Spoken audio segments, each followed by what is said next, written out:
ሳልሳይ ክፋል ሓፂር ዛንታ ርዝነት ቃል ኪዳን ትምኒት ምስተቡር ዚነታን ልቦና ኣነት ንእዳ ንግስቲ ወጃዕ ክብላ ጸኒሐን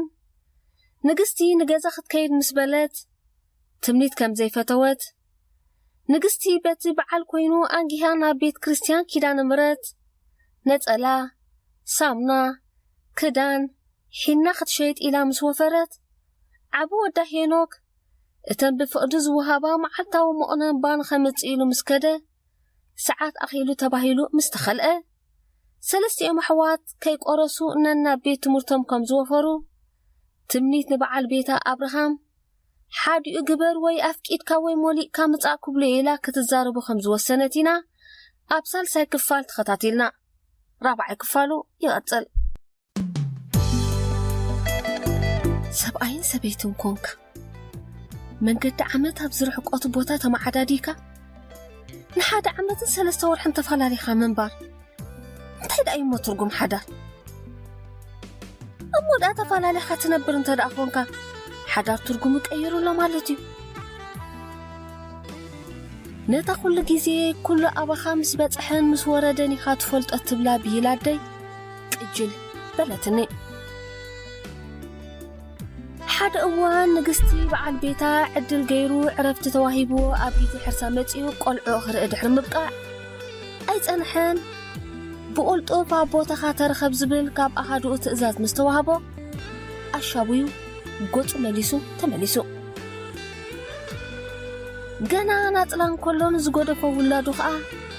ድሕሪ ሓደ ዓመትን 6 ወርሕን ንጎጹ ምስተመልሰ ወዮ ብህፃንነቱ ዝጎደፎ እንቱርፎ ምስሊ ብስእልን ስማቡኡን እንተዘይኮይኑ በኣካል ርእይዎ ዘይፈለጥ ቆልዓ ንወየቡኡ ሰብኣይ ገዛ መጺኡና ሰብኣይ ገዛ መጺኡና ብምባል ውፃ ዝገዛና እንዲግዲ ውፃ ኪድ ገዛኻ እዚ ገዛና እዩ ኢሉ ክበኪ ነዛ ኩላ ተቐማጢት ናይ ተኸንሸሎ ለይትን መዓልትን በጽቢጥዋ ኣቦ ንውሉዱ ትንቆልዓ ክእብድ ይኽእል ዝበሎ ናምፀ ክእምኖ እኳ እንተበለ ቆልዓ ግና ኣቢጹ ኪድ እዚ ገዛና እዩ ገዛኻ ኪድ ንባባኽ ነግሪ እዚ ገዛና እዩ እምቢ ኪድ ገዛኻ ተረባረብ ኮነ ፍታሕ ምስተሳእነ ከዓ ጎረባብቲ ሓቢሮም ምኸሩ ኣቦ ኣብ ጎረቤት ገዛ ድሕሪ ምምሳይ ህፃን ምስ ደቀሰ ንገዝኡ ምእታው እዛ ዕላል እዚኣ ኩነቲ ኣብ 5 ዝተፈላለየ ስድራ ቤታት ዝቕመጡላ ካንሾሎ 4 ኣስመራ ናብ ኩርናዕ ከተማ ኣስመራያ ከም ዕላል ሃቢባ ከለኻ ምፍልላዩ ከዓ ከምዚ ዓይነት ምፍልላይ ከይተፈለጠኒ ንዊሕ ኣስተንፈስኩ ውሽጠይ ከም ዝብልምዳዊ ኣባህላ ሰቢ ዝክረኒ ግድሎ ንብሎ ከዓ ሩፍታ ክስማዕኒ ይከኣለን ርብሽ ይብል ነበርኩ ኣብ ከምዚ መዋጥርን ከለኹ ከዓ ኣደይ ካብቲ ናይ ኪዳነ ምሕረት ዕቁብ ከይዳቶ ዝጸንሐት ቦታ ጸኒሓ ብዘይ ዝኾነ ድምፂ ሁርግ ኢላ ድሕሪ ምእታው ከዓ ኣቲ ትምኒት ኣለኸ ዶ ኣደይ ዘይኣመላዩ ካብ ደገ ሰሜንና ፀውዕት ክትኣቱ ኣንቲ ደ ኣይድሓንን ክንዲዮ ደኣ ካብ ደገና ፀዋዕ ክትመፂ ባሕዳ ፊቱ እንታይ ድሓን ኣሎ ኣይ ትብርሃም እንዲዩ ሞሊኦ ክመጽእ ኣሃዱ ሒዞሞ ኣሲሮሞ ኣለዉ ኢለና ንባብ ሻይ መብራት እንታይ ኣይመለስኩም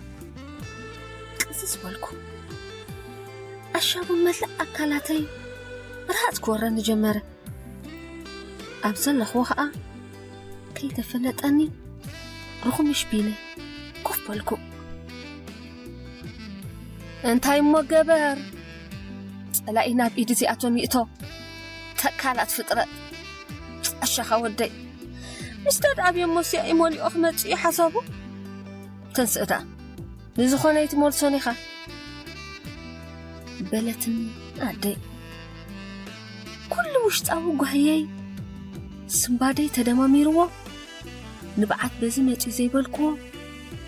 بخلت مشربع انتي فسيسو نما عقاقورتي حليفو نخداني كتقلق نجمره عدي مقططاري سينا تمنيت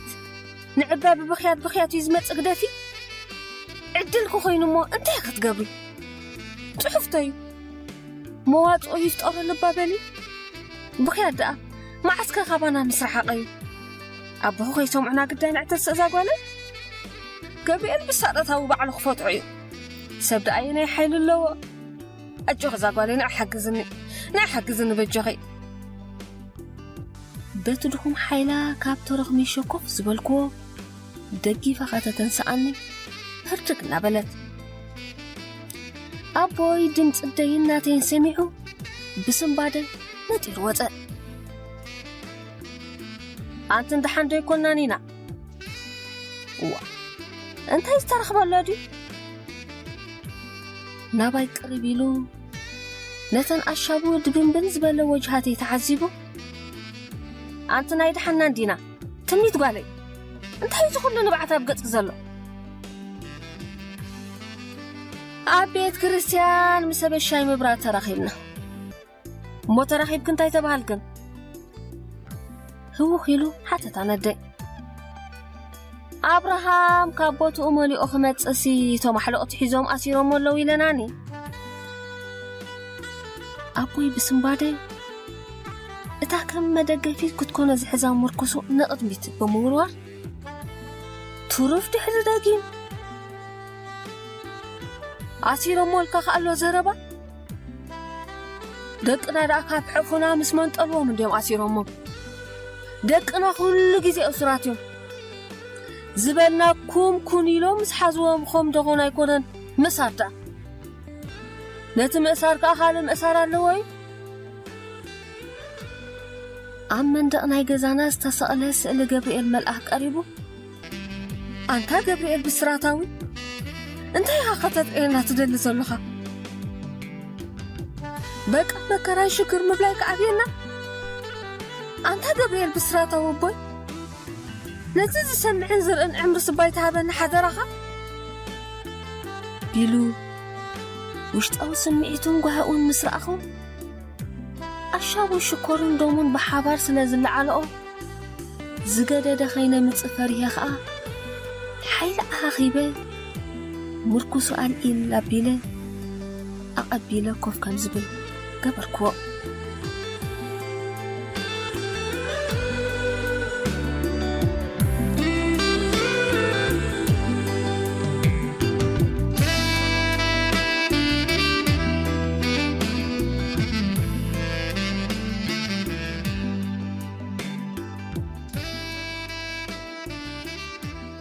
رابع كفال حق أن يزان تارزنت قال كيدانا بستزازي مالا نحمشاي كفالا زمت السنبت تخطعتلو